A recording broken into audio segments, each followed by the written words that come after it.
चौथा चैप्टर चुनावी राजनीति, इलेक्टोरल पॉलिटिक्स, इस पाठ को हम लोग विस्तृत रूप में जानकारी हासिल करेंगे। प्यारे बच्चों, इस पाठ के जो मुख्य एस्पेक्ट है यह है चुनाव क्यों होना चाहिए, हमें चुनाव की जरूरत क्यों है, चुनाव प्रणाली, भारत की चुनाव प्रणाली, भारत के चुनाव प्रणाली के अलग अलग चरणों पर हम लोग अध्ययन करेंगे। चुनाव में चुनाव आयोग की क्या भूमिका है और चुनाव को लोकतांत्रिक मानने का आधार क्या है, ऐसे मुख्य बिंदुओं पर हम लोग चर्चा करेंगे और भारत की जो चुनावी राजनीति है उस चुनावी राजनीति को समझने की कोशिश करेंगे। वैसे ये जो विषय है इसको आप लोग भी भली भांति परिचित है, क्योंकि राजनीति से कोई व्यक्ति अलग नहीं रह सकता है। इस दृष्टिकोण से एक बहुत ही महत्वपूर्ण चैप्टर है, इसे हमें समझने की कोशिश करना चाहिए। प्यारे बच्चों, सबसे पहला इसका जो एस्पेक्ट है वो है चुनाव क्यों। चुनाव क्यों? प्यारे बच्चों, लोकतांत्रिक देश की पहली विशेषता है कि चुनाव होना चाहिए। सामान्यतः लोकतंत्र में सभी लोग एक साथ निर्णय नहीं ले सकते हैं और इसीलिए प्रातिनिधिक लोकतंत्र की शुरुआत हुई है। वर्तमान समय में 100 से अधिक देशों में प्रातिनिधिक लोकतंत्र ही पाया जाता है और इसीलिए जब प्रातिनिधिक लोकतंत्र को कोई देश शुरू करता है तो वहां पर लोगों को चुनाव करने का अधिकार होता है, अपने प्रतिनिधियों को चुनने का अधिकार होता है और इसीलिए ये प्रातिनिधिक लोकतंत्र वर्तमान समय में लोकतंत्र का एक महत्वपूर्ण विशेषता है। और इसमें हम लोग देखेंगे कि किस प्रकार से लोग अपने प्रतिनिधियों का चुनाव करते हैं, क्या उन्हें मतदान का अधिकार प्राप्त है, भारत की किस प्रकार से चुनाव प्रणाली है, क्या हमारा देश का चुनाव ये स्वतंत्र एवं निष्पक्ष होता है, इसमें चुनाव आयोग की क्या भूमिका होती है, इन सभी बिंदुओं पर हम लोग चर्चा करेंगे। तो सबसे पहले हम लोग देखते हैं चुनाव क्यों। प्यारे बच्चों, चुनाव क्यों में इसमें हम लोग सबसे पहले देखेंगे कि एक उदाहरण के माध्यम से, हरियाणा के चुनाव का एक उदाहरण है। हरियाणा में 1987 में विधानसभा का चुनाव हुआ था और उसमें जो देवीलाल की जो पार्टी थी, चौधरी देवीलाल, उसकी जो पार्टी थी लोकदल, उसे बहुमत प्राप्त हुआ था और उसको मुख्यमंत्री बनाया गया था। और उसकी पहली वाली जो सरकार थी 1982 से 1987 तक जो सरकार थी वो कांग्रेस की सरकार थी, भजनलाल की सरकार थी और उसे एक त्याग पत्र देना पड़ा और एक नया सरकार स्थापित हुआ। उसके लिए देवीलाल ने पिछले लगभग 1-2 साल से वहां पर एक न्याय युद्ध चलाया था। मतलब वर्तमान सरकार के खिलाफ उन्होंने लोगों के मन में असंतोष निर्माण किया था, गुस्सा निर्माण किया था और परिणाम स्वरूप लोगों ने चौधरी देवीलाल व अन्य सहयोगी दल को मिलाकर उन्होंने जो एक अलायंस बनाया था, मोर्चा बनाया था, उसको बहुमत दिया। हरियाणा की विधानसभा की कुल सदस्य संख्या ये 90 है, उसमें से 76 सीट्स जो है ये इनको मिले थे और इस प्रकार से बहुमत की वहां सरकार बनी थी। सरकार बनने के बाद में चौधरी देवीलाल ने सबसे महत्वपूर्ण काम अगर कौन सा किया, उन्होंने जो चुनावी वायदा किया था कि अगर उनकी सरकार आएगी तो वह किसान, मजदूर व लघु व्यापारी, छोटे व्यापारियों का वो कर्जा माफ करेंगे। वह सरकार स्थापित होने के बाद पहला काम उन्होंने यही किया। इस प्रकार से आपने इस पूरी प्रक्रिया में देखा है कि सरकार को किस प्रकार से लोग स्थापित करते हैं। अगर लोगों को वो सरकार के काम पसंद नहीं आए तो किस प्रकार से पुरानी सरकार को वो परिवर्तित करते हैं या बदल देते हैं, ये चीजें हमने देखी। फिर से 4 साल के बाद में 91 में वहां पर चुनाव हुआ और इस चुनाव में फिर से जनता ने चौधरी देवीलाल को नकार दिया और कांग्रेस के नेतृत्व में यानी कि भजन लाल के नेतृत्व में फिर से लगभग 51 सीटें उनको मिली थी 90 में से, और फिर से 91 में to 96 तक भजन लाल की सरकार बनी। तो इस प्रकार से जनता अपनी सरकार के चुनाव करती है और इस प्रकार के इसके लिए हमें चुनाव जरूरी है। अभी हम लोग देखेंगे दूसरा एस्पेक्ट, चुनाव जरूरी क्यों है।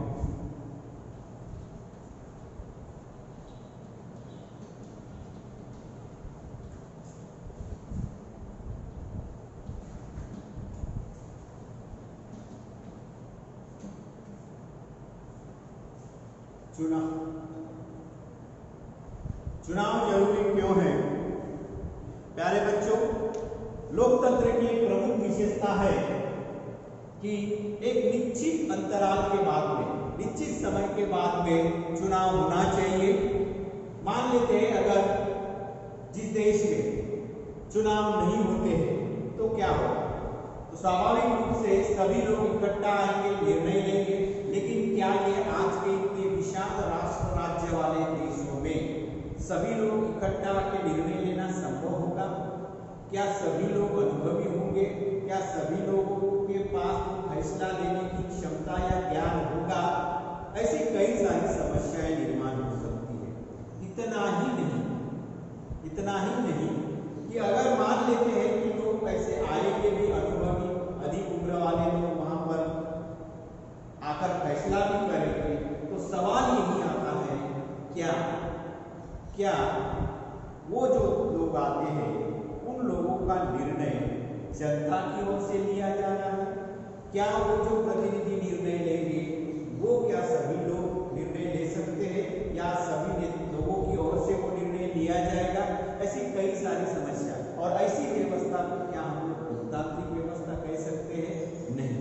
इसीलिए चुनाव जरूरी क्यों है, ये बहुत ही इंपॉर्टेंट एस्पेक्ट है। इसमें मुख्य रूप से 3 प्रमुख पॉइंट है कि चुनाव क्यों जरूरी है। तो सबसे पहला जो पॉइंट है कि इसमें जो लोग हैं कि अपने लिए कानून बनाने वाले का वो चुनाव कर सकते हैं। चुनाव जरूरी इसलिए है कि वो लोग अपने लिए कानून बनाने वाली सरकार का चयन या चुनाव कर सकती है, नंबर 1। नंबर 2, वे सरकार और उसके ओर से जो बड़े फैसले लेने वाले लोगों का भी वो चयन करती है।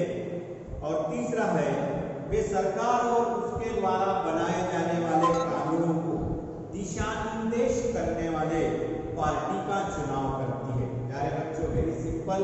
सबसे पहला पॉइंट मैंने बताया था कि लोगों के लिए कानून बनाने के लिए, सरकार का चयन करने के लिए चुनाव जरूरी है। नंबर 2, सरकार जनता के लिए कुछ फैसले ले, उसके लिए चुनाव जरूरी है।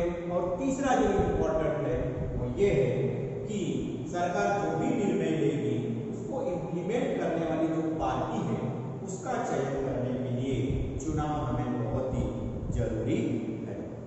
इस प्रकार से ये चुनाव हमें बहुत जरूरी है और चुनाव ये लोकतंत्र का आत्मा कहा जाता है। अब हम देखेंगे तीसरा पॉइंट मुख्यतः जो मैंने पीछे ही कहा है। सबसे पहले इसको हम लोग देखते हैं, बाद में हम लोग चुनाव प्रणाली को देखते हैं कि लोकतंत्र में चुनाव को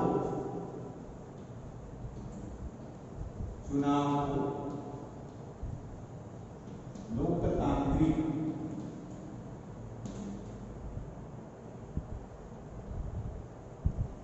मानने का क्या आधार है?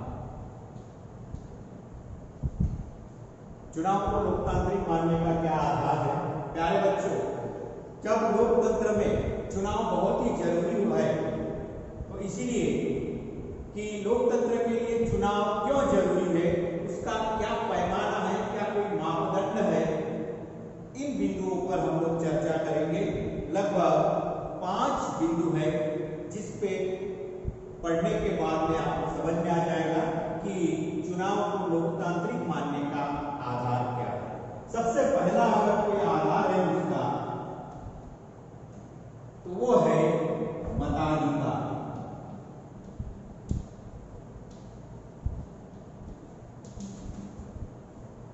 प्यारे बच्चों, किसी भी लोकतांत्रिक देश में जब चुनाव होता है तो सबसे पहले वहां की जनता को एक व्यक्ति एक वोट एक मूल्य पर आधारित मताधिकार दिया जाता है ताकि उन्हें अपने प्रतिनिधियों का चुनाव कर सके।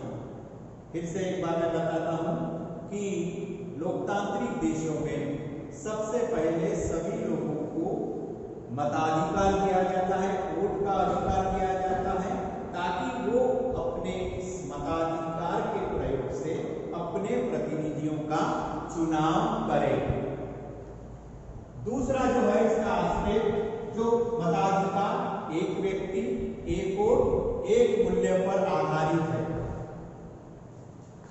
एक व्यक्ति मतलब हर एक व्यक्ति को एक वोट डालने का अधिकार।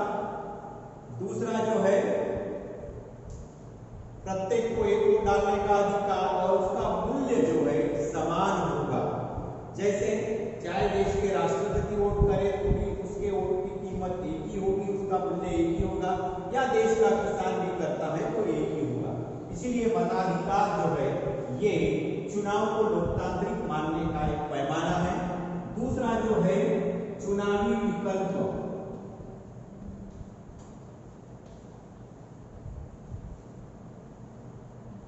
चुनावी विकल्प का होना।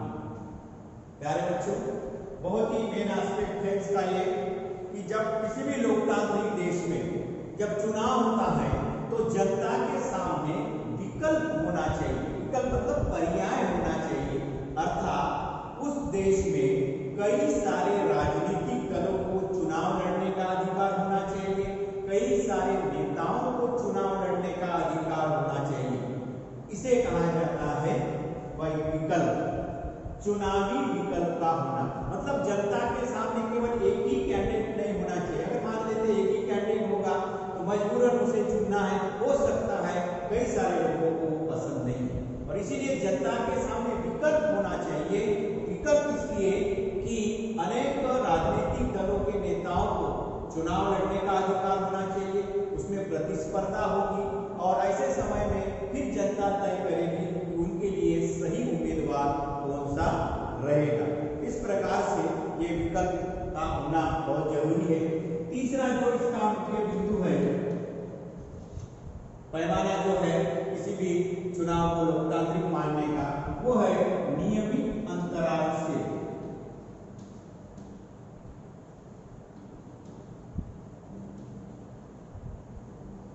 नियमित अंतराल से चुनाव होना चाहिए। प्यारे बच्चों, तीसरा इंपॉर्टेंट पॉइंट, जब हम लोकतांत्रिक देश की बात करते हैं उसमें नियमित अंतराल से चुनाव होना चाहिए। ऐसा नहीं है कि एक बार चुनाव हो गया वो नेता जिंदगी भर शासन करे, क्योंकि इसीलिए लोकतांत्रिक देशों में 4 या 5 साल, जैसे हमारे देश में 5 साल है तो 5 साल के बाद में हमारे देश में चुनाव होता है।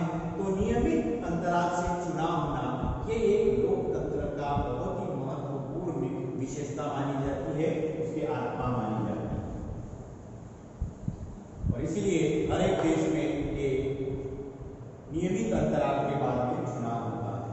चौथा पॉइंट है इसका कि लोग जिसे चाहे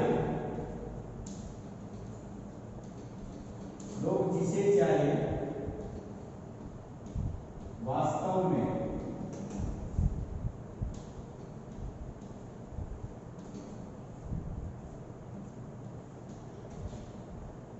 में उसी का चुनाव होना चाहिए।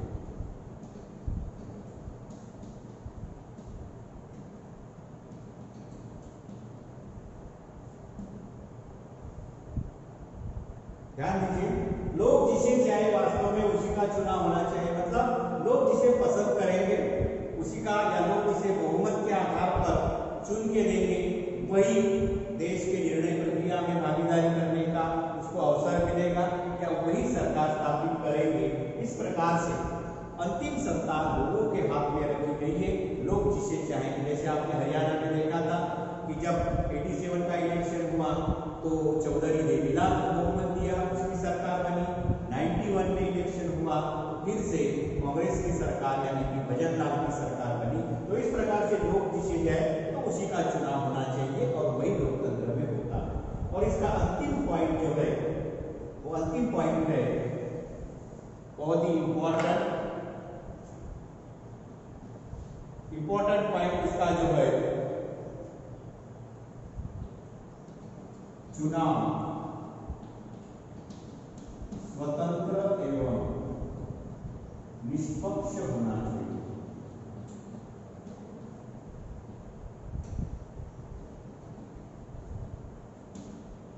लोकतंत्र की ये एक बहुत ही महत्वपूर्ण विशेषता है कि चुनाव स्वतंत्र फ्री एंड फेयर, तो इलेक्शन जो होना चाहिए वो फ्री एंड फेयर होना चाहिए। चुनाव स्वतंत्र एवं निष्पक्ष होना चाहिए। स्वतंत्र का मतलब होता है कि इस चुनाव पर सरकार का नियंत्रण नहीं होना चाहिए, किसी भी प्रकार के कोई राजनेताओं का नियंत्रण नहीं होना चाहिए, वो पूर्ण रूप से स्वतंत्र होना चाहिए। और इसीलिए हमारे देश में चुनाव को स्वतंत्र रूप से कराने के लिए मुख्य रूप से चुनाव आयोग की स्थापना की गई है, जो पूर्ण रूप से स्वतंत्र इकाई मानी जाती है। उसको हम लोग आगे डिटेल में पढ़ेंगे।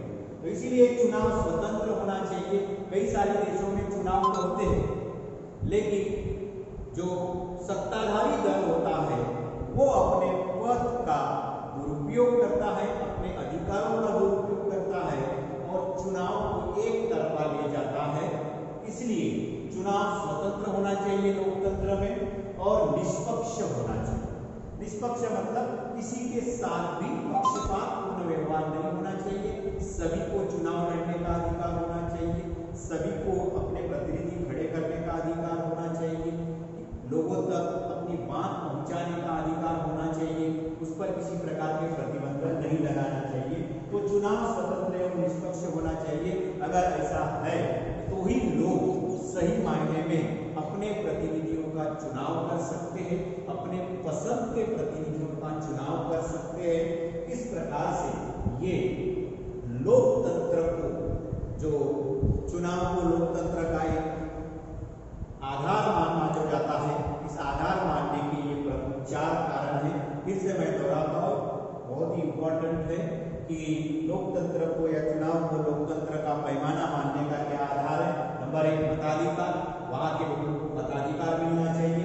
नंबर 2 चुनावी विकल्प होना चाहिए, मतलब सभी राजनीतिक नेताओं को चुनाव लड़ने का अधिकार होना चाहिए।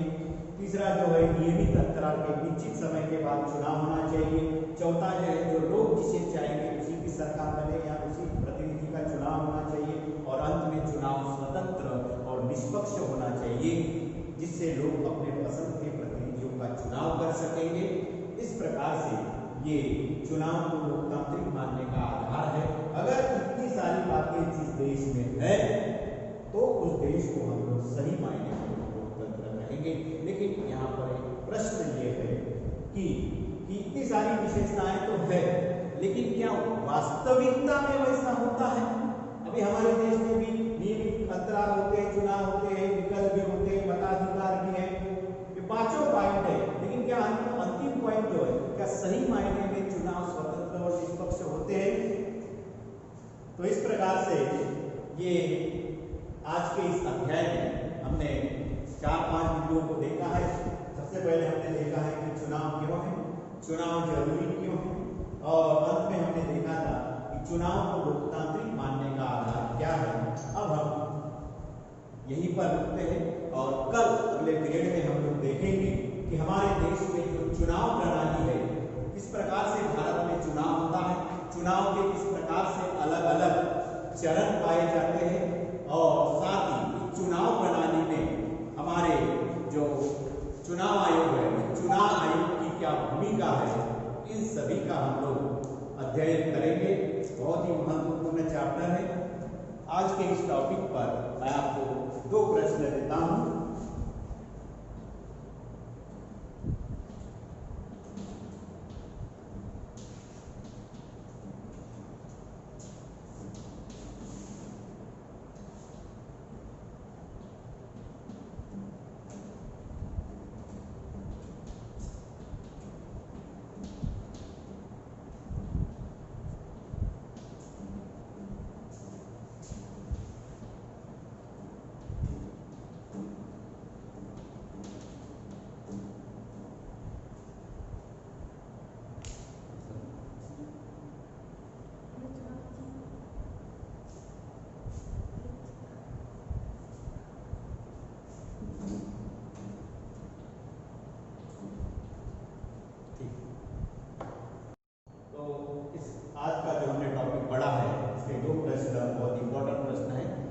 प्रॉब्लम सॉल्व कीजिए। हमें चुनाव की जरूरत क्यों है, why do we need election, और दूसरा जो है चुनाव को लोकतांत्रिक मानने का आधार क्या है, हाउ इलेक्शन आर डेमोक्रेटिक।